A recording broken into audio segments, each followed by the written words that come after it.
Ito ang totoong nakakagulat mga kapatrol. Kai Sotto, magpapadraft daw sa 2025 NBA Draft. According yan sa Olympics.com, ang official website ng Paris Olympics. Well, ito ay nakakagulat dahil akala natin ay isang beses lang magpapadraft ang isang player.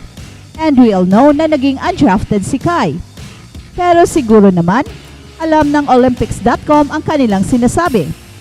Ito ang resibo galing mismo sa Olympics.com, galing sa kanilang isang exclusive interview kay Kai Sotto na pinamagatang Filipino basketball star Kai Sotto. I'm confident I can make it to the NBA. Ito ang walang takot na sinabi ni Kai sa kanyang interview. Kumpiyansa ang ating idol mga kapatrol na makapasok siya sa NBA. At dahil dito, wala tayong karapatan na magiging nega sa kanyang NBA dream dahil si Kai mismo na ang nagsasabi na he is confident na makapasok siya sa NBA. At ito ang kabuang news article at nakakagulat sa introduction ng article ay ito ang iyong mababasa and I quote, "The 22-year-old is backing himself to make it to the big league, eyeing the 2025 draft." At kung ipagpatuloy natin, ito ang nakalagay and I quote, "Basketball sensation Kai Sotto has his sights set on making it to the big leagues." The Filipino, who has led his country to the semifinals at the 2024 FIBA Men's Olympic Qualifying Tournament, is eyeing a move to the NBA next year with a view of being named in the 2025 draft. Again, meron talagang emphasis na magpapadraft si Kai Sotto next year. Is eyeing a move to the NBA next year with a view of being named in the 2025 draft. So, ibig sabihin na magpapadraft muli si Kai with the hope na matatawag ang kanyang pangalan sa 2025 NBA draft. Kaya sa mga nagsasabing bobo tayo dito, ay naiintindihan ko yan dahil ako mismo ay naguguluhan kung tama ba itong nababasa natin galing sa Olympics.com. Pero kung totoo man ito, na magpapadraft muli si Kai next year, ay sa palagay ko, mas malaki ang possibility na kukunin si Kai sa first round. Kahit si Jack Eddy, na hindi naman kabilisan at limited ang mga galaw, ay naging lottery pick. Si Kai Sotto pa kaya, na tested na against European level of competition. Ang sekreto ay dapat magpapabigat ng katawan si Kai at magpapalakas ng katawan katulad ni Jack Eddy who can dominate exclusively inside the paint. Sa tingin ko, magiging lottery pick si Kai next year if totoo ang sinasabi dito sa Olympics.com. I'm going to try again to go back to the States and make it to the NBA. Yan ang totoong plano ni Kai Sotto. At ito ang shoutout na hinihintay niyo mga kapatrol. Shoutout at Pogi Ron, kita naman ng lahat ang games. No one can tell na hindi kaya ni Kaiju o ng Gilas versus Euro teams. Kaya naman talaga. We could now tell that. Bawi sa sunod na FIBA games. Mga bata pa mga players natin, lalo si Kaiju. Shoutout at Eduardo Yabes. Kayo na naghirap, kayo na ang bumuo ng chemistry. Wala dapat palitan. Go Kai at Gilas. Shout out at Ireneo Narido. Malaking kawalan talaga si Kai kung nakalaro sa Simis laban sa Brazil. Kahit papaano, ma-intimidate niya yung mga nagda-drive sa loob at malaking bentahe sana sa rebounding. Hey, hey, hey! Attention mga kapatrol! Get ready for an epic giveaway.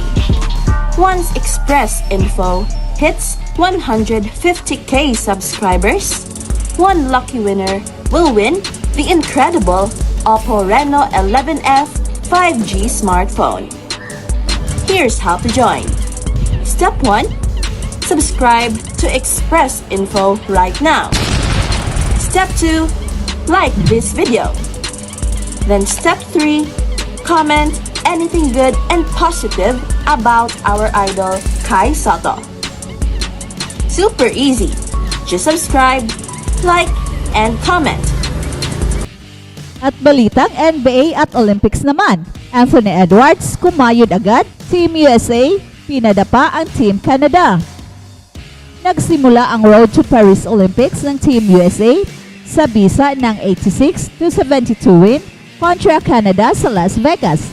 Magandang senyales sa umpisa ng exhibition games. Dadayo pa ang American players sa Abu Dhabi bago bumiyahe papuntang Paris para idepensa ang gold medal sa men's basketball. Kontra Canadians, balanse ang scoring ng US. Nagsumiti ng 13 points si Anthony Edwards off the bench. Sinigundahan ng 12 points ni Stephen Curry. Naka-double-double sa 10 points, 11 rebounds, at may 4 blocks pa si Anthony Davis. May 11 points din si Jrue Holiday. Tinimunan ng 12 markers ni RJ Barrett ang Canadians.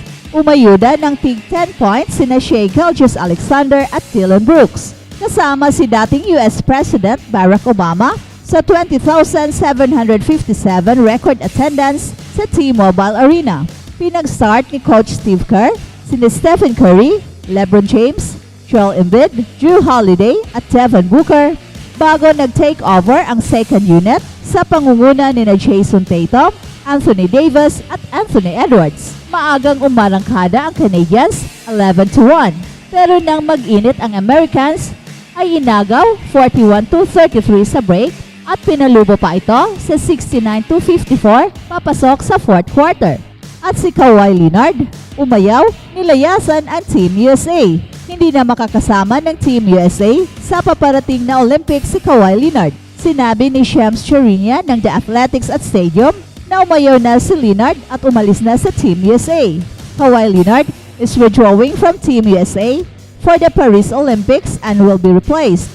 At sa pag-alis ni Kawhi Leonard, ipinalit naman ng Team USA si Derrick White ng Boston Celtics. Si White ay naging malaking tulong para sa Boston Celtics para makuha ang kampyonato noong nakaraang season kung saan may average siya na 15.2 points, 5.2 assists, 4.2 rebounds, 1.2 blocks, and 1 steal.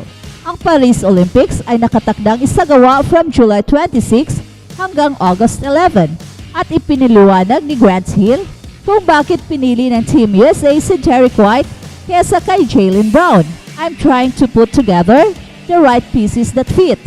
Matapos magpahayag ng frustration, si Boston Celtics star Jaylen Brown sa pagkaka-ignore sa kanya para sa isang bakanting pwesto sa Team USA, sinikap ni Managing Director Grant Hill na ipaliwanag kung bakit ang kasamahan ni Jaylen Brown na si Derrick White ang pinili bilang tamang kapalit para sa apektadong si Kawhi Leonard. Binanggit din ni Grant Hill na hindi totoo ang anumang pag-akusa na ang sponsor ng Team USA na Nike na noon ay pinuna ni Jaylen Brown ay may kinalaman sa desisyon na yon. Well, for a good portion of my career, I wore Fila, and that was supposed to be a joke. Whatever theories that might be out there, they're just that. Yan ang pahayag ni Grant Hill. At ipiniliwanag niya ang proseso ng pagpili ng kapalit ilang araw bago ang paglipad ng Team USA patungong overseas para sa 2024 Paris Olympics. At ayon pa ni Grant Hill na kailangang bumuo ng isang team at isa sa pinakamahirap ay ang pag-iwan sa labas ng roster ng mga taong hinahangaan niya na inabangan niya sa buong season, sa buong playoffs. Mga players na naging finals MVP, mga players na naging bahagi ng programa at mga players na nanalo ng ginto. Ang mga taong ito, nirerespeto niya at hinahangaan pa.